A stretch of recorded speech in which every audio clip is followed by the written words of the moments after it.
Yes, welcome everyone. It's Cannabis News. I'm your host, Joe Klare. It's February 17th, 2020.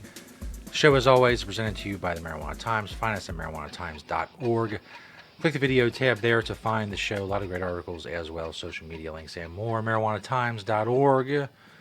Today, we're talking about Arkansas medical marijuana, also recreational marijuana sales in Michigan, and new medical marijuana bill in Utah, and what it specifies for private employers when it comes to marijuana use. All of that is coming up. But of course, on Friday, if you remember, we left you with kind of a cliffhanger. I had my old microphone, my trusty microphone of several years, had went kaput, if I may use a scientific term. And I was using an old microphone. And so Friday's show sounded a little bit different. That's why it's a very old microphone I had to dig out of a box of various wires and microphones and stands and all kinds of stuff I've acquired over the years of many, many years of podcasting and video broadcasting. In any case, I know many of you were worried over the weekend what would happen to our hero when I survived this setback, a cliffhanger, as I said. If you will, you'll be happy to know that it's the year 2020, so I just ordered one from Amazon and it came in about 36 hours. But I do appreciate your concern. It warms my heart to know that you all were worried about me and my microphone-less existence. But I have a new one. It's the same model as the old one. They're much cheaper nowadays. I had no idea that the price of podcast microphones went down so much. I was pleasantly surprised. And it's gold. It's gold. Hold on. I got to show it to you. Now that I've built it up so much. It's gold. That's right. Oh, crap. I'm going to break this one. That'd be kind of early. Early in its life to be broken. Oh, now I got to fix this. I shouldn't have done all that. Anyway, it was worth it. It was worth it. And you're saying to yourself, hey, what difference does a gold microphone make? None. None whatsoever. I don't know. At first I didn't like the sound, but now I'm kind of warming into it and warming up to it. So, in any case, this is it. This is what it's going to sound like. I'm sorry. If you don't like it, I know most of you just come here to look at me anyway, so don't worry about it. Don't worry about what I sound like. It's not a problem. We're going to get to all those stories that I mentioned, of course. But first, Cannabis News is brought to you by Natureside, nature-side.com, and their organic, all-natural pesticides grow safe and poison-free with Natureside. Don't use harmful chemicals or banned pesticides. Be regulatory compliant in the state that you are growing in. Use Natureside. Check them out, nature-side.com, a proud sponsor of Cannabis News. Thank you, Natureside. We're now closing in. At the end of this week will be 600 episodes of Cannabis News. Natureside has been with us through it all. Go check them out.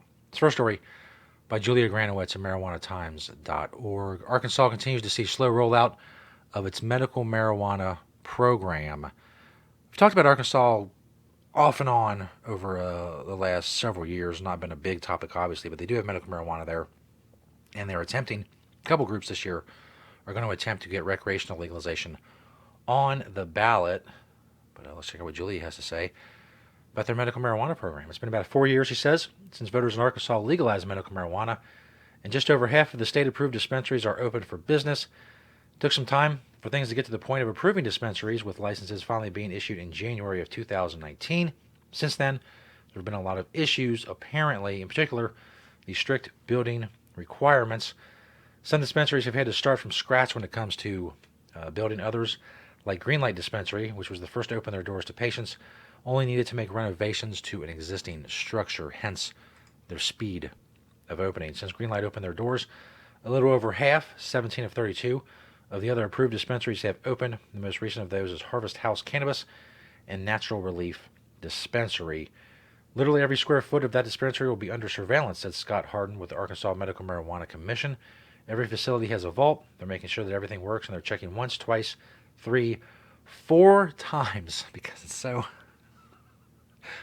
the restrictions and the amount of regulation that goes into a substance as benign as marijuana is just always crazy to me. They're going to surveil everything, and everything's being checked 4 times. Is it that big of a deal? I mean, I guess to some people it is. It doesn't seem like it'd be...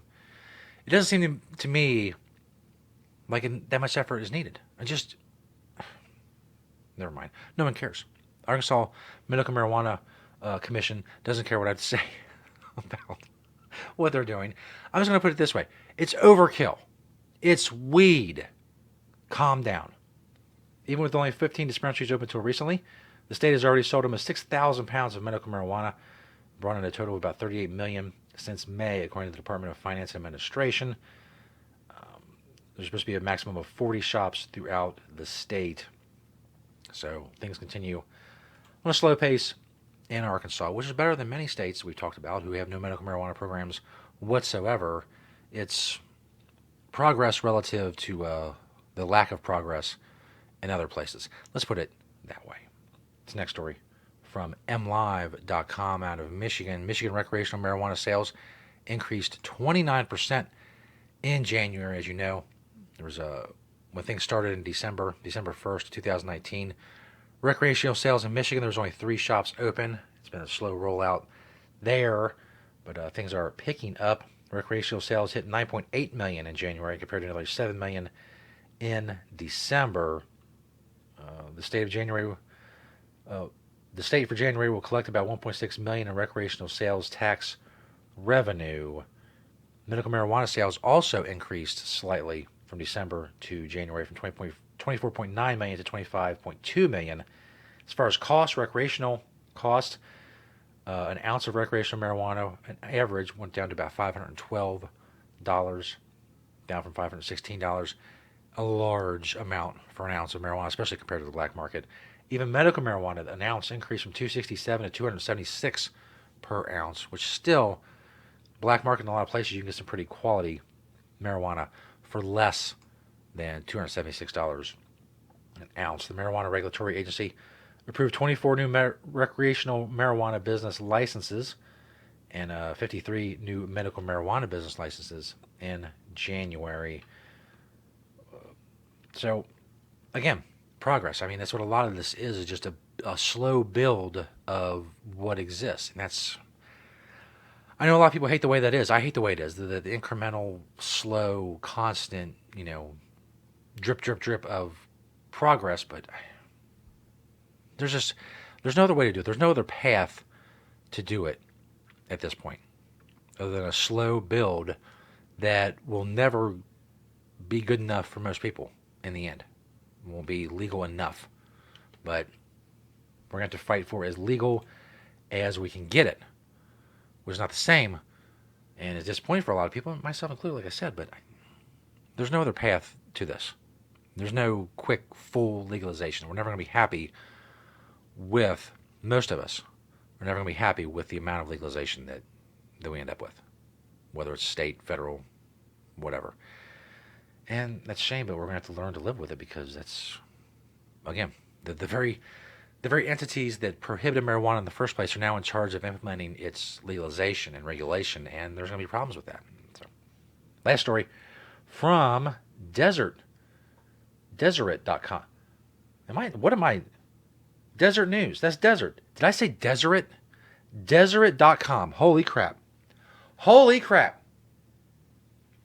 Desert News. Deseret.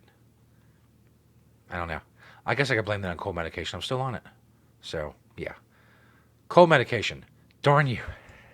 You made me say Deseret. It's desert. Anyway. This last story is from Utah. New Utah bill clarifies that private employers don't need to allow its use. I'm talking about medical marijuana in Utah, which has a rather, restrictive medical marijuana law. To begin with, proposed changes to Utah's medical marijuana law would clarify that private employers are not required to accommodate the use of cannabis products, nor are they barred from having policies restricting that use. Some medical marijuana advocates, citing the importance of Utah allowing businesses to run the way they choose, say they're okay with it, while others question why the plant will be treated differently than any other prescribed medication. Excuse me, I have to keep muting the microphone because the cold I just talked about is rearing its ugly head as I talk about it, as if it and heard the mention of it. It was like, hey, yeah, I'm still here.